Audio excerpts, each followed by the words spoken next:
Captain John Hayes stood on the bridge of the UES Harmony and looked out at the stars. After 15 years since first contact with alien life, Earth was finally sending its biggest group of people to meet the Galactic Council. John felt proud and nervous at the same time. "Captain, we will reach the Council Station in 2 hours," said his second officer, Commander Kate Sullivan. She was a military advisor, but this was a peace mission. Her job was to make sure everyone stayed safe. John nodded and walked to the communication room. Dr. Lisa Parker was there, checking her notes for the 100th time.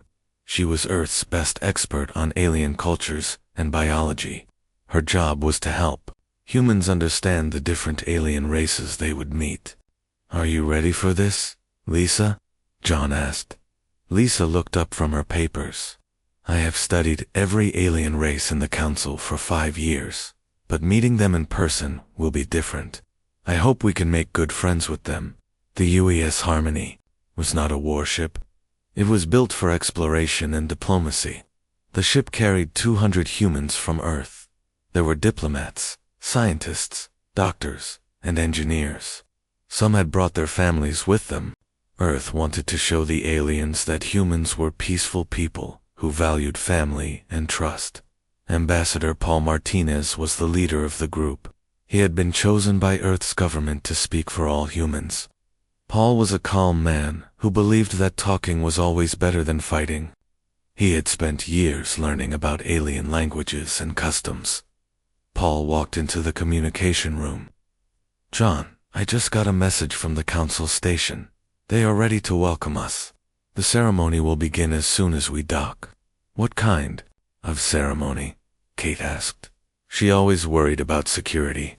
"Nothing dangerous," Paul said with a smile. "They will scan our ship and our people. It is normal procedure for new members. After that, we will meet the Council leaders and begin our negotiations."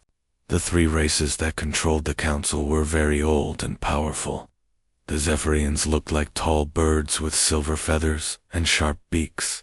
They had been in space for over 10,000 years. The Korthok were like giant lizards with thick skin and small eyes.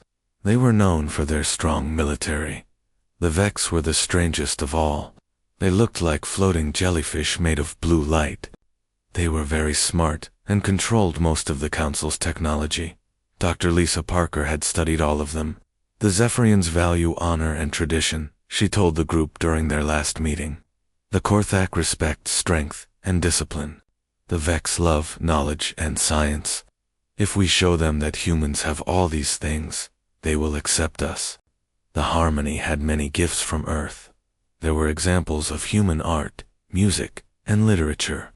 The scientists had brought samples of Earth's plants and animals. The engineers had new technology to share. Earth wanted to trade knowledge and resources with the galaxy. Amy Rodriguez was 16 years old. She was the daughter of a diplomat and had come with her father to see the galaxy. Amy was excited, but also scared. She had never been away from Earth for so long. The trip to the Council Station had taken 3 months. "Dad, do you think the aliens will like us?" Amy asked her father during dinner. "I think they will, honey," her father replied. "Humans are good at making friends. We just need to show them who we really are." Dr. Ben Clark was one of the oldest scientists on the ship.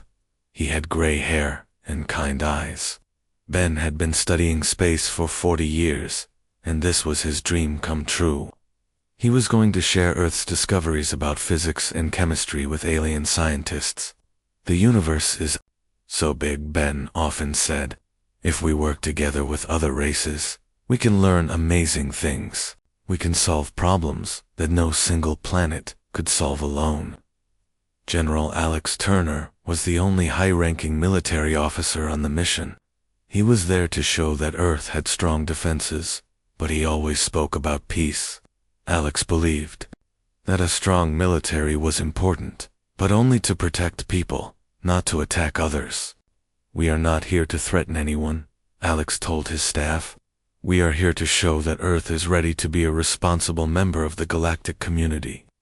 As the Harmony got closer to the Council Station, Everyone could see how huge it was. The station was bigger than Earth's moon. It had thousands of ships from different planets docked at its many ports. Lights flashed in patterns that meant welcome in dozens of alien languages. John Hayes felt a mix of wonder and worry. Earth was so young compared to these ancient civilizations. Humans had only been in space for a few hundred years. The aliens had been traveling between stars for thousands of years. "Captain, we are getting our docking instructions," Kate reported. "Bay 47, Section 12. They want us to shut down all weapons and follow their guide ships." "Do it," John ordered. "This is a peaceful mission. We have nothing to hide." The ship's artificial intelligence announced to everyone on board, "Attention all passengers. We will dock at the Galactic Council Station in 30 minutes. Please, prepare for security screening and customs inspection. Welcome to your first day as galactic citizens." Paul Martinez gathered his team for one last meeting. "Remember, we are representing all of humanity today. 7 billion people on Earth are counting on us to make a good impression. We are here to learn, to trade, and to build friendships that will last for generations." Lisa Parker added, "The aliens may seem strange to us, and we may seem strange to them. But underneath, all intelligent beings want the same things: safety for their families, food to eat, and a chance to build a better future." As the Harmony slowly moved toward the docking bay, Amy Rodriguez pressed her face against a window. She could see alien ships of every shape and size. Some looked like giant crystals, others like living creatures. The diversity was beautiful and overwhelming. "I wish Mom could see this," Amy whispered to herself. Her mother had stayed on Earth to take care of Amy's younger brother. The docking process was smooth. The Council's technology guided the human ship into place with perfect precision. Outside, Amy could see alien workers preparing to welcome them. Some were tall and thin, others were short and round. All of them seemed curious about the humans. Captain John Hayes made one final announcement. "Ladies and gentlemen, we have arrived at the Galactic Council Station. Today, humanity takes its place among the stars. Let us make Earth proud." Nobody on the ship knew that in the shadows of the massive station, 3 alien races were making very different plans for humanity's future. The peaceful humans were about to discover that not everyone in the galaxy welcomed new members with open arms. The first day at the Council Station went well. The humans met many friendly aliens who seemed happy to see them. Ambassador Paul Martinez gave speeches about peace and cooperation. Dr. Lisa Parker shared Earth's scientific discoveries. Everyone felt hopeful about the future. Amy Rodriguez explored the station with other young people from different planets. She made friends with a Centauri girl who had blue skin and silver eyes. The alien girl taught Amy how to say hello in her language. Amy taught her some English words. They laughed together and shared pictures of their home worlds. General Alex Turner met with military leaders from various alien races. They talked about protecting trade routes and stopping space pirates. Alex was impressed by their advanced weapons, but he also noticed something strange. Some of the military leaders asked too many questions about Earth's defenses and population. "How many soldiers does Earth have?" asked a Korthok general with dark green scales. "We prefer not to discuss exact numbers," Alex replied politely, "but Earth is well defended." The Korthok general smiled, showing sharp teeth. "Of course, we understand." Dr. Ben Clark was having the time of his life in the science section. Alien scientists showed him technologies that seemed like magic. They had machines that could create matter from energy, and computers that thought faster than any human brain. "This is incredible," Ben said to a vexed scientist that floated in front of him like a glowing jellyfish. "If we share our knowledge, we could solve so many problems." The Vex's voice was like music in Ben's mind. "Yes, human, your species has potential. We are very interested in your rapid development." On the third day, things began to change. The aliens became less friendly. The meetings were shorter. Some aliens would not look at the humans directly. Ambassador Martinez noticed the change, but did not understand what was happening. Captain John Hayes was in his quarters when Kate Sullivan knocked on his door. She looked worried. "John, something is wrong," Kate said. "Our alien escorts are acting strange. They keep watching us like we are prisoners, not guests." "Maybe they are just being careful," John said. "We are new here. They probably need time to trust us." Kate shook her head. "This feels different. My military training is telling me to be ready for trouble." That evening, Prime Counselor Zethka called a special meeting. He was the leader of the Zephyrians and one of the most powerful beings in the galaxy. His silver feathers shined under the station's lights, and his black eyes were cold and calculating. "Humans of Earth," Zethka said in perfect English, "tomorrow you will undergo advanced security screening. This is required for all new council members. You must report to Security Base 7 at 0800 hours. Ambassador Martinez stood up. "Of course, Prime Counselor. We are happy to follow all procedures." "Will this screening take long?" "It will take as long as necessary," Zethka replied. His voice sounded different, less friendly than before. Dr. Lisa Parker felt a chill run down her spine. In all her studies of Zephyrian culture, she had never read about advanced security screening for new members. Something was very wrong. The next morning, the humans gathered in Security Bay 7 as ordered. The bay was huge and empty, except for some strange machines along the walls. Amy Rodriguez held her father's hand tightly. She had a bad feeling about this place. "Where are our alien friends?" asked Dr. Clark. "Usually they escort us everywhere, General." Turner looked around the room carefully. All the exits were sealed. The machines along the walls were humming with energy. His soldier instincts told him they were in danger. "Everyone stay calm," Turner said quietly, "but be ready to move if I give the word." Suddenly, energy fields appeared around each human. They could not move or speak. The fields held them in place like invisible cages. Amy tried to scream, but no sound came out. Prime Counselor Zethka entered the bay with dozens of alien guards. Behind him came leaders from the Korthok hegemony and the Vex Collective. All of them looked at the trapped humans with cold satisfaction.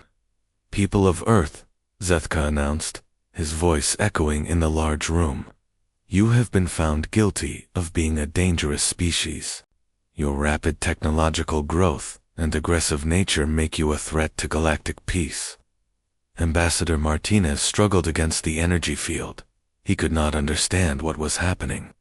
Just days ago, these same aliens had welcomed them with open arms. CETH-KA continued his speech. "The Galactic Council has voted. 847 races voted for your punishment. Only 3 voted against it. The decision is final." General Turner's eyes went wide with horror as he realized what was about to happen. This was not a trial or a mistake. This was a planned execution. A Korthok general stepped forward. "Your species grows too fast. You learn too quickly. In a few hundred years, you would challenge our authority. We cannot allow this." A Vex floated near Dr. Clark. Its musical voice filled his mind. "Your emotions make you unpredictable. Love, anger, hope, fear, these things lead to chaos. The galaxy is better without such instability." Dr. Ben Clark managed to activate a small communication device hidden in his jacket. With his last bit of strength, he sent a message toward Earth.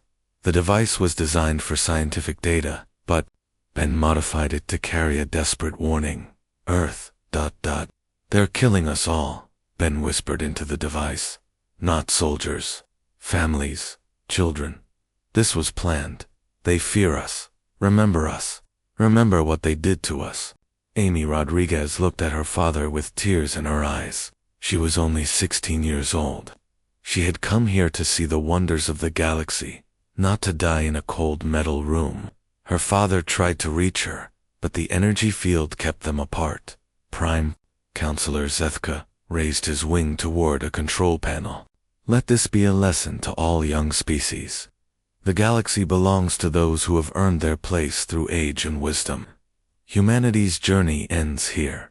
The execution was broadcast live across the entire galaxy. Thousands of alien species watched, as 200 innocent humans were killed in cold blood. Some aliens cheered, others looked away in shame. A few, like the Altarians and Denebians, protested loudly but were ignored. Captain John Hayes died thinking about his brother Rick, who was serving in Earth's space navy. Dr. Lisa Parker died hoping that her research would somehow help humans. In the future, General Alex Turner died planning revenge that would never come. Amy Rodriguez died thinking about her mother and little brother back on Earth. She wondered if they would ever know what really happened to her. Dr. Ben Clark died, knowing that his message had been sent. Somewhere in space, a tiny signal was racing toward Earth, carrying the truth about humanity's first and last diplomatic mission to the stars. The entire execution took less than 10 minutes. When it was over, the aliens disposed of the human bodies like garbage. They erased all records of the humans' visit. They wanted the galaxy to forget that Earth had ever existed. But 3 alien races had voted against the execution. The Altarians, Denebians, and Centauri secretly recorded everything that happened. They knew that someday, someone would need to know the truth.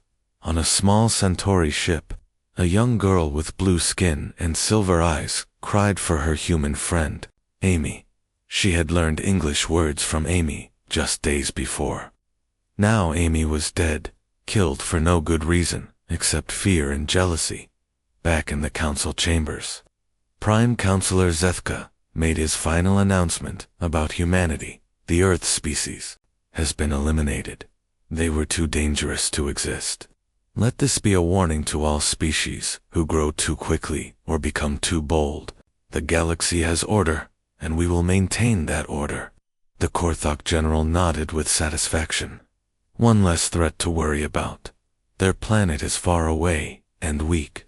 They will never know what happened here. The Vex Collective shared thoughts among themselves.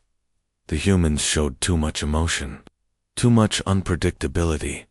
The galaxy is safer without them. None of them knew that Dr. Clark's message was already halfway to Earth.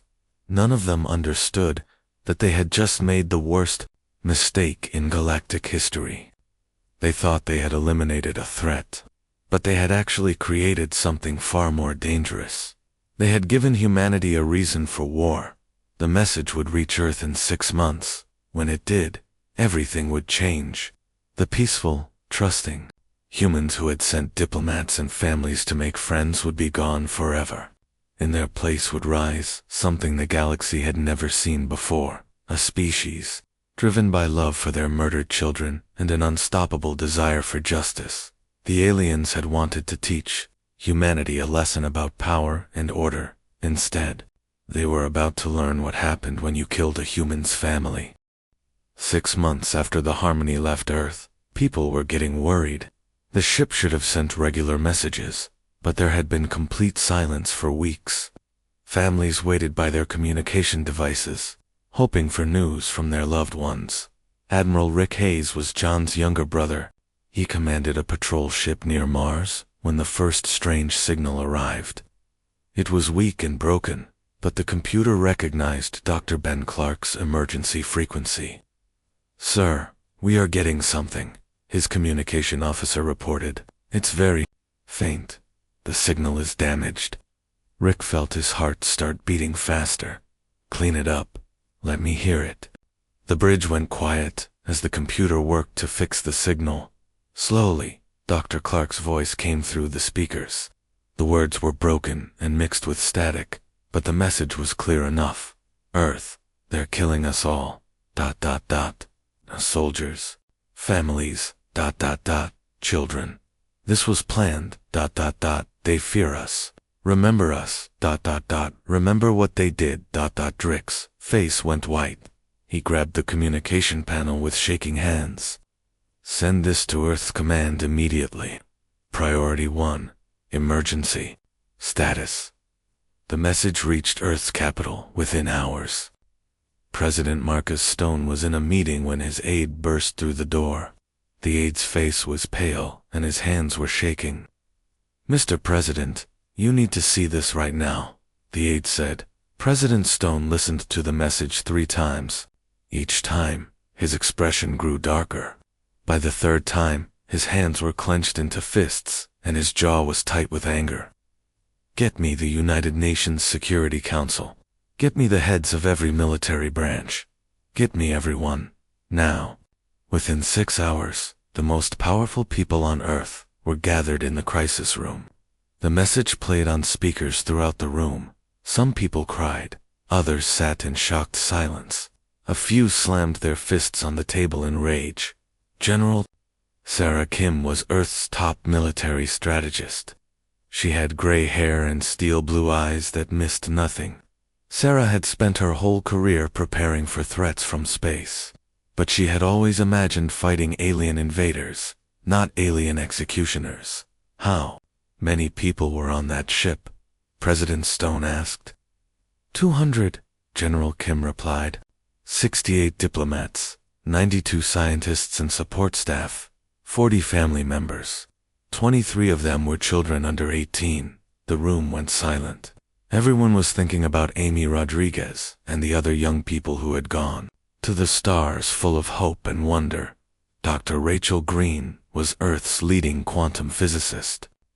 She was a small woman with curly brown hair, but her mind was one of the sharpest on the planet.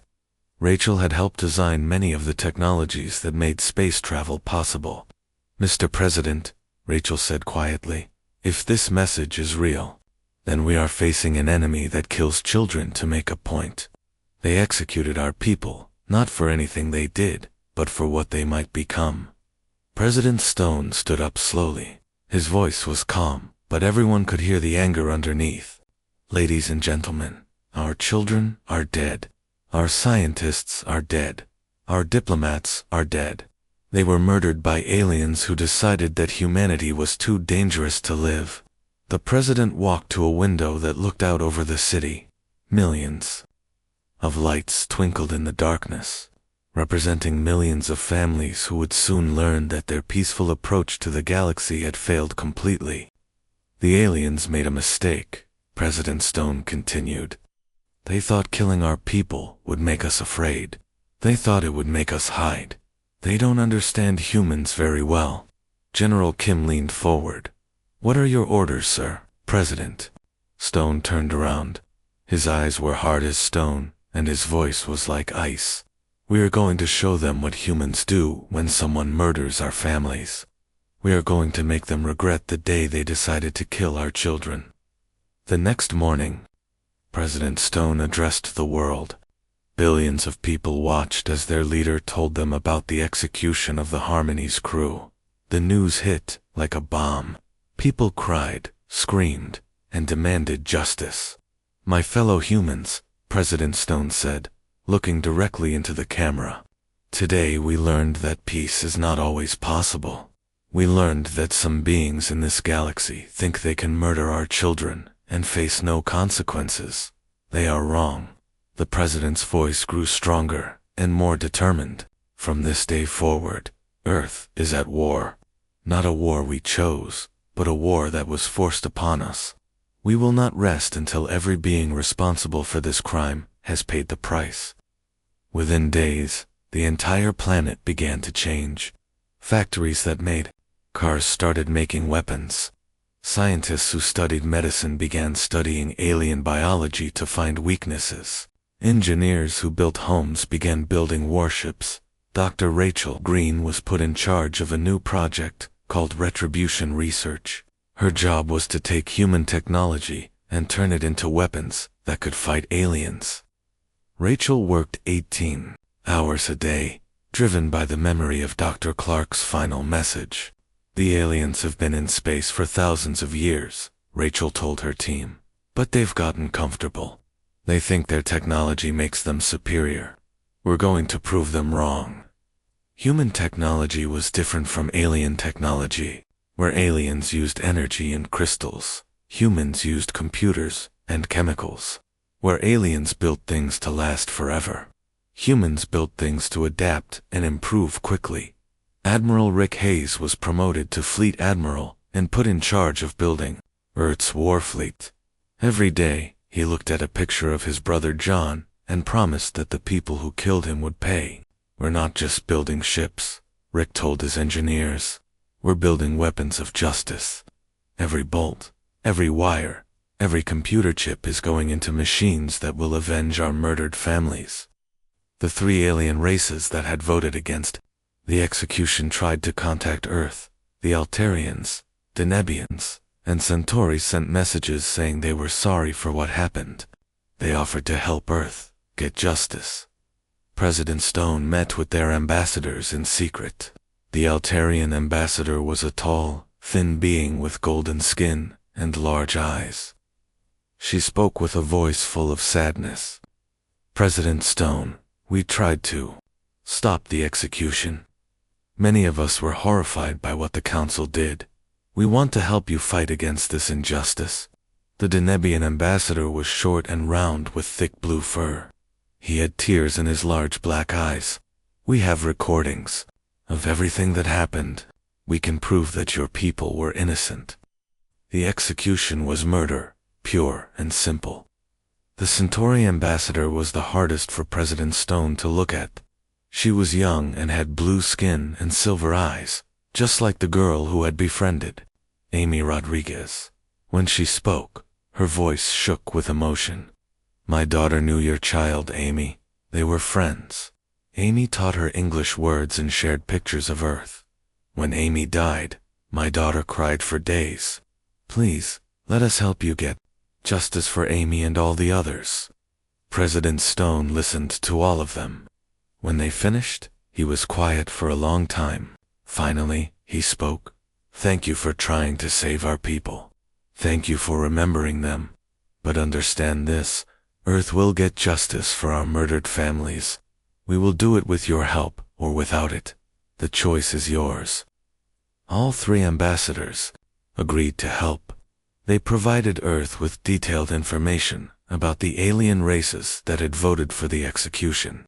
They shared maps of alien space and descriptions of alien technology and weaknesses. Dr. Rachel Green used this information to develop weapons that were specifically designed to fight Zephyrians, Korthoks, and Vex. She created viruses that could shut down alien computer systems. She designed weapons that could penetrate alien armor. She built devices that could track alien ships across vast distances. General Sarah Kim developed a new kind of warfare. Instead of just fighting alien armies, Earth would attack alien economies and governments. They would target the leaders who had ordered the execution and the systems that supported them. We're not going to conquer the galaxy, General Kim explained to her staff. We're going to teach it a lesson it will never forget. We're going to show every species what happens when you murder human children. After 2 years of preparation, Earth was ready. The planet had built a fleet of warships unlike anything the galaxy had ever seen. The ships were fast, smart, and deadly. They carried weapons designed specifically to fight the 3 races that had killed the Harmony crew. President Marcus Stone had been replaced by Alina Rodriguez, Amy's aunt. Alina was even more determined to get justice for her murdered niece.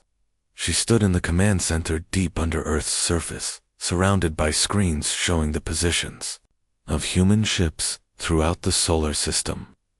Today we begin the reckoning, Alina announced to the world. Today we start to balance the scales of justice. The aliens thought they could kill our children and forget about us. They thought Earth's was too far away and too weak to matter. They were wrong about everything. Fleet Admiral Rick Hayes stood on the bridge of the UES Retribution, the first and most powerful ship in Earth's new war fleet. Around him, dozens of other warships waited for the order to begin humanity's first galactic war. Rick looked at his brother's picture one more time. John, We're coming to settle the score. The people who killed you, and Amy, and all the others, are about to learn what it means to make an enemy of humanity. The ships began to move toward the edge of the solar system. Earth was no longer the peaceful, trusting planet that had sent diplomats to make friends with aliens. Earth was now a weapon, pointed at the heart of the galaxy, ready to deliver justice for its murdered children. The galaxy had no idea what was coming. The old, comfortable civilizations that had ruled space for thousands of years were about to meet a young, angry species that had nothing left to lose and everything to fight for. The real war was about to begin. The human war fleet emerged from Earth's solar system like a storm of metal and fury. 50 ships strong, they moved through space faster than any alien vessel had ever traveled. The ships were painted black with silver markings that spelled out the names of the murdered humans. Fleet. Admiral Rick Hayes commanded from the UES Retribution. The ship's name was written in both English and alien languages so that everyone in the galaxy would understand why the humans had come. Target confirmed, reported Captain Jake Morrison from the bridge. Zephyrian mining colony Kelaru 7, population 50,000. Military presence, minimal. Rick studied the tactical display. The colony was exactly what Earth's intelligence had predicted. It was a rich mining operation that fed resources to the Zephyrian war machine. More importantly, records showed that the colony workers had celebrated when they heard about the human executions.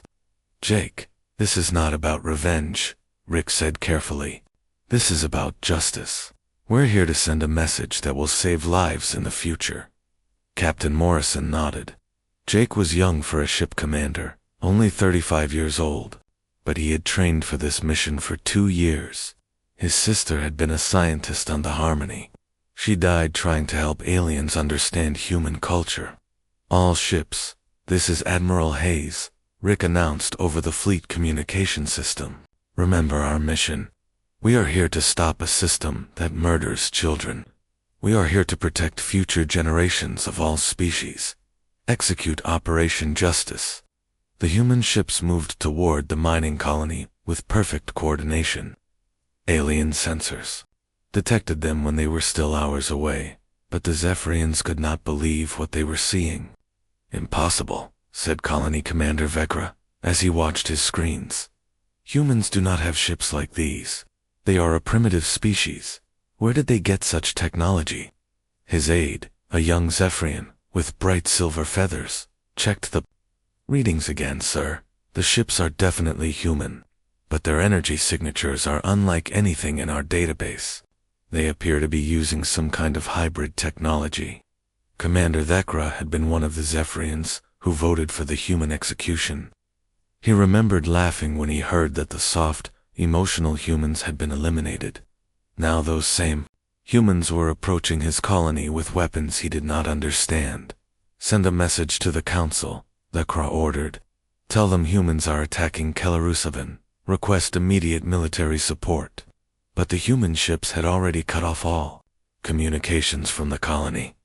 Dr. Rachel Green's technology was working perfectly. The alien communication systems were completely jammed. Commander Lisa Barnes led the first assault team. She was a special forces officer who had trained specifically to fight aliens. Lisa's team had studied Zephyrian biology and psychology for months. They knew exactly how to frighten and confuse their enemies. Remember, Lisa told her soldiers as their ship approached the colony, we are not here to kill everyone. We are here to make them understand what they did wrong. Save the civilians. Target only those who supported the execution. The human attack was unlike anything the galaxy had ever seen. Instead of simply bombing the colony, the humans landed and took control of key systems.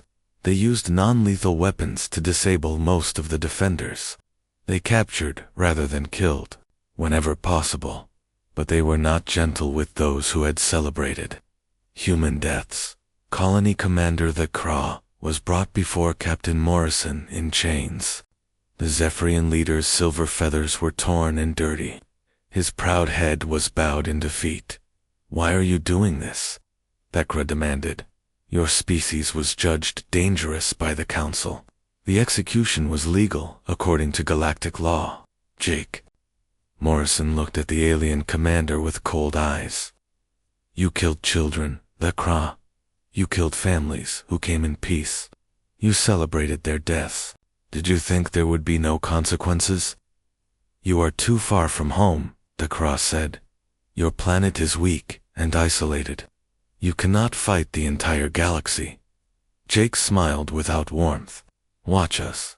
The humans spent 3 days at Kalaruseven. They studied every piece of Zephyrian technology they could find. They copied data from alien computers. They learned how Zephyrian society worked and where its weaknesses were. Dr. Tony Wright was the lead scientist on the mission. He had developed biological weapons that could target specific alien species without harming others. Tony's job was to collect samples of Zephyrian biology for future weapons development. This is fascinating, Tony told his research team as they examined alien equipment. Their technology is more advanced than ours in some ways, but it's also predictable. They haven't had to innovate in thousands of years.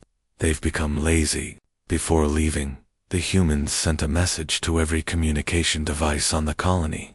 The message was simple and direct. This is Earth. You voted to execute our children. You celebrated their deaths. Consider this a warning. Change your ways, or we will change them for you. This is just the beginning. The humans destroyed the colony's military equipment and mining machines, but they left the Zephyrians alive. They wanted survivors to tell the galaxy what had happened. When the human fleet left Kalaruseven, they took with them detailed knowledge of Zephyrian technology and several high-ranking prisoners for questioning. They also left behind something that would terrify the galaxy, proof that humans could strike anywhere. Anytime, news of the attack spread quickly through alien space. The Galactic Council was in emergency session within hours. Prime Counselor Zethka was no longer the calm, confident leader he had been during the human executions. How is this possible? Zethka demanded. Human technology was primitive. Their ships were slow and weak. How did they build a fleet that could defeat one of our colonies? General Korthvex of the Korthak hegemony studied the battle reports with growing concern. These are not the same humans we executed 2 years ago. Something has changed. Their ships use unknown technology. Their tactics are unlike anything we have seen. A Vex Collective representative floated into the chamber. Its usually calm voice was filled with what sounded like worry. We have analyzed the human attack patterns. They are not random. They are systematic. They studied our weaknesses and exploited them perfectly. Over the next 6 months, human attacks continued throughout alien space. They hit Korthak military bases, Vex research stations, and Zephyrian government facilities. Each attack was precisely planned and executed. The humans never attacked civilian targets or species that had voted against the execution. They focused only on the 3 races that had murdered their people and the infrastructure that supported them. Major Kim Foster led Earth's intelligence operations. She had spent years learning alien languages and infiltrating alien computer networks. Kim's job was to find the leaders who had ordered the human executions. We have located Prime Counselor Zethka, Kim reported to Admiral Hayes during a secure communication. He is hiding on the Zephyrian homeworld, surrounded by their best defenses. Rick studied the intelligence reports. The Zephyrian homeworld was the most heavily defended planet in the galaxy. Attacking it would be dangerous and difficult. What about the others? Rick asked. General Korthvex is commanding the Korthak response from their military headquarters. The Vex collective leaders are scattered across multiple research stations. We can reach them all, but it will take time. Rick made his decision. We're not going to rush this. We're going to do it right. Each target will be hit when we are ready, not before. The galaxy was learning that humans fought differently than other species. Most alien wars were quick and brutal. Species would attack with overwhelming force and try to win in a few large battles. Humans preferred a longer, more systematic approach. They gathered intelligence, identified weaknesses, and struck with precision. They were patient and methodical, like hunters tracking dangerous prey.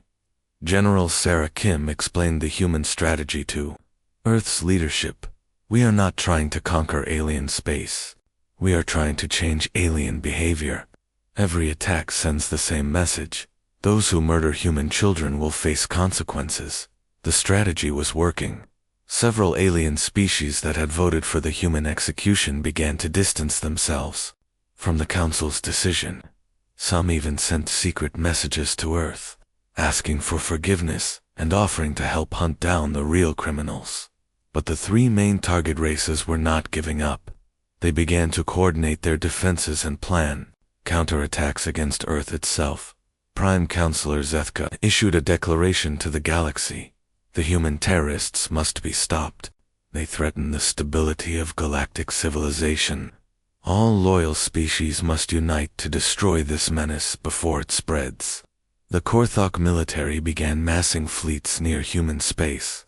The Vex Collective started developing new weapons specifically designed to fight human technology. Admiral Rick Hayes received these reports with grim satisfaction. Good, he told his staff. Let them come to us. Earth is ready for them. Earth had spent 2 years preparing for this war. The homeworld was now the most heavily defended planet in human space. Orbital weapons platforms surrounded the system.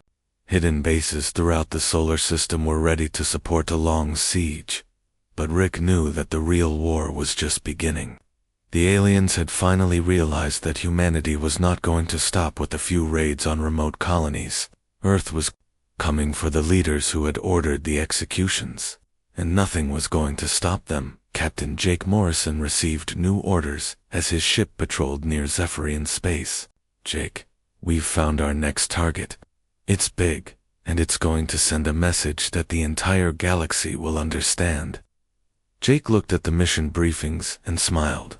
The target was a Zephyrian fleet base that supplied ships for their military expansion. More importantly, it was where they trained new officers in the tactics that had been used to hunt down and execute human diplomats. Set course for the target, Jake ordered his crew. It's time to teach the galaxy another lesson about what happens when you murder human children. 3 years after the first human attack, the galaxy was a very different place. The Zephyrian Empire had lost half of its territory. The Korthok hegemony was fighting civil wars as their member species rebelled. The Vex Collective had retreated to their home systems and stopped communicating with other races. Fleet. Admiral Dana Mills stood on the bridge of the UES Justice, the flagship of Earth's expanded war fleet. Dana was Rick Hayes' replacement after he was killed in the battle for the Zephyrian capital. She was a tough woman with short black hair and scars on her hands from years of military service. Admiral, we are receiving surrender signals from the remaining Korthok fleets, reported her communication officer. They are requesting permission to negotiate. Dana looked at the tactical display showing the ruins of what had once been the most powerful military force in the galaxy. The Korthok had been the strongest supporters of the human executions. Now their ships were scattered and broken. Tell them to send their highest-ranking general to the UES Memorial, Dana said. We will hear their surrender there. The UES Memorial was a special ship that Earth had built to honor the 200 humans who died at the Council Station. Inside the ship was a wall with the name of every person who had been executed, including 16-year-old Amy Rodriguez and elderly Dr. Ben Clark. General Sam Roberts was waiting in the memorial's main hall when the Korthok delegation arrived. Sam was Earth's expert on alien politics and the architect of humanity's occupation strategies. He had spent years planning how to rebuild the galaxy after the war ended. The Korthok general who entered the hall was missing one arm and walked with a limp. His green scales were cracked and faded. This was Korthvex, the same general who had helped plan the human executions 3 years ago. Human general, Korthvex said in broken English, my people surrender. We ask for mercy. Sam Roberts pointed to the wall of names behind him. Do you see these names, General? These are the people your government murdered. Tell me, where was your mercy when you killed children? Korthvex looked at the wall, and his large eyes filled with something that might have been shame. We made an error. We did not understand humans. We thought you were like other young species, weak and easily frightened. You were wrong, Sam said simply. Now your empire is broken, and your people are scattered. What do you have to offer Earth in exchange for peace? The Korthok general reached into his armor and pulled out a data crystal. This contains the complete records of the execution order. It shows exactly who voted for it and who gave the commands. We also offer to help hunt down the remaining war criminals. Sam took the crystal and studied it carefully. The information would be valuable for the trials that Earth was planning for alien war criminals. Your surrender is accepted, Sam said finally. But understand this, Earth will be watching your people for the next 100 years. If any Korthok ever again supports the murder of innocents, we will return. And next time, we will not be so merciful. Meanwhile, on the other side of the galaxy, Ambassador Carl Thompson was negotiating with the remains of the old Galactic Council. Carl was Earth's new diplomat, but he was very different from the peaceful Ambassador Martinez, who had died in the executions. Carl was a former military officer who spoke with quiet authority. He wore a black uniform with silver markings that honored the murdered humans. When he spoke, alien leaders listened carefully. The old council is finished, Carl announced to the assembled alien representatives. It voted to execute innocent families. It cannot be allowed to continue. A Centauri delegate stood up. Ambassador Thompson, what does Earth propose to replace? The council. Carl activated a holographic display that showed a new plan for galactic government. Earth proposes a new organization called the Galactic Protection Alliance. Its primary mission will be to prevent the murder of innocent civilians by any species, anywhere in the galaxy. An Altarian delegate asked, who will lead this new alliance? It will be led by a council of representatives from every species that signs the Civilian Protection Accords, Carl replied. But Earth will maintain the largest military force to ensure compliance. The alien delegates looked at each other nervously. They knew they had little choice. Earth's military had proven it could reach any planet in the galaxy. More importantly, several alien species had started to support human demands for justice. President Elena Rodriguez was on Earth, watching the negotiations through secure communication. Elena had led Earth through the darkest period of the war. She had made the hard decisions that led to victory, but the cost had been terrible. Earth's population had grown angry and militaristic during the war. Many humans wanted to conquer the entire galaxy and rule over the aliens who had murdered their people. Elena had to balance their desire for revenge with the need to build a lasting peace.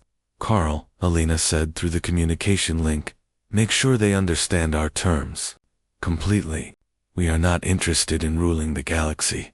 We want to fix it.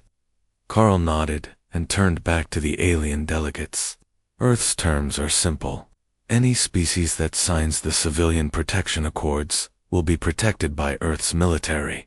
Any species that refuses to sign, or that violates the accords, will face the consequences. A Denebian delegate raised his hand. What exactly do these accords require? Carl read from the document that Earth's legal experts had spent months preparing. First, no species may execute civilians of another species without clear evidence of individual crimes and a fair trial. Second, no species may vote to eliminate another species based on fear or prejudice. Third, all species must report violations of these rules to the Alliance. The room was quiet as the aliens considered these terms. They were not unreasonable, but they represented a complete change in how the galaxy operated. For thousands of years, powerful species had been able to eliminate weaker ones without consequences. A Zephyrian delegate, one of the few who had voted against the human execution, spoke carefully. And if a species violates these accords, Carl's expression grew cold. Then they will face Earth's military response. We have proven that we can reach any world in the galaxy. We can destroy any fleet. We can remove any government that commits genocide. Over the next several months, most alien species signed the Civilian Protection Accords. Some signed because they believed in the principles. Others signed because they were afraid of what would happen if they refused. The 3 species that had ordered the human executions faced special consequences. The Zephyrian Empire was divided into smaller, independent worlds that could no longer threaten their neighbors. The Korthok hegemony was placed under Earth's military supervision for 50 years. The Vex Collective was required to share all their technology with the Alliance. Prime Counselor Sethka was captured and put on trial for crimes against civilian populations. The trial was broadcast throughout the galaxy. Zethka tried to defend his actions by claiming that humans were dangerous and needed to be eliminated. "You proved our point," Zethka said during his testimony. "Look what you have become. You have conquered half the galaxy. You are exactly the threat we said you were." The human prosecutor, Attorney Lisa Barnes, sister of the Special Forces commander, responded calmly, "We became a threat only to those who murdered children. If you had not executed our families, we would still be peaceful explorers. You created the very enemy you feared." Sethka was found guilty and sentenced to life in prison on a remote planet. He would spend his remaining years thinking about the children he had ordered killed and the consequences of his actions. General Korthvex died in battle rather than surrender. The Vex Collective leaders disappeared into deep space, but Earth's intelligence services were still hunting them. 5 years after the executions, Earth had established monitoring stations throughout the galaxy. Human ships patrolled space lanes, watching for signs of genocide or mass murder. The galaxy had become a safer place for small, weak species that had previously lived in fear. But the war had changed humanity as well. Earth was no longer the peaceful, trusting world that had sent diplomats to make friends with aliens. Humans had learned that the galaxy was a dangerous place where only the strong survived. A young alien child on a space station asked her mother, "Why are humans so scary?" Her mother, a Centauri, who remembered the old days of arbitrary executions and genocide, answered carefully, "Because they love their children more than they feared death, and because they never forget when someone hurts their family." President Helena Rodriguez stood in the memorial hall on Earth, looking at the wall that listed the names of the executed humans. Every year on the anniversary of their deaths, she came here to remember what the war had cost. "Amy, Dr. Clark, Captain Hayes, all of you," Alina whispered to the names on the wall. "We kept our promise. We made sure this never happens again. The galaxy is safer now because of what you suffered." Earth's victory had come at a terrible price. Thousands of humans had died in the war. Earth's peaceful culture had been replaced by a military society that many humans found uncomfortable. The planet was now the most powerful force in the galaxy, but it was also isolated and feared. But Alina believed the sacrifice had been worth it. Before the war, any powerful species could eliminate a weaker one whenever they felt threatened. Now, the Civilian Protection Accords and Earth's military enforcement made such genocides impossible.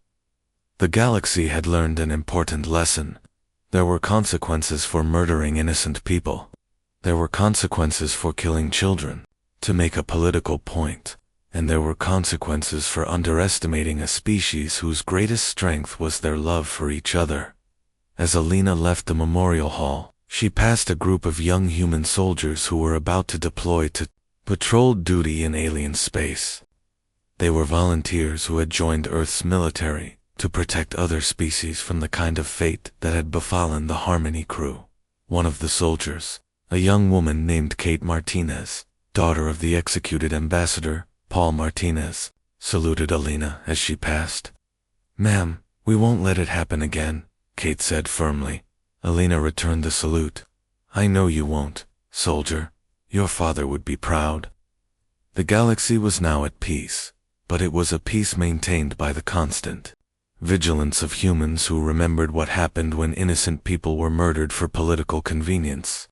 Earth had become the galaxy's protector, a role they had never wanted, but accepted because no one else would do it. In the end, the Galactic Council's attempt to eliminate humanity had backfired completely. Instead of removing a potential threat, they had created the very force that would reshape galactic civilization and make it safer for all species. The humans had kept their promise to their murdered children. Justice had been served, and the galaxy would never forget the price of harming human families.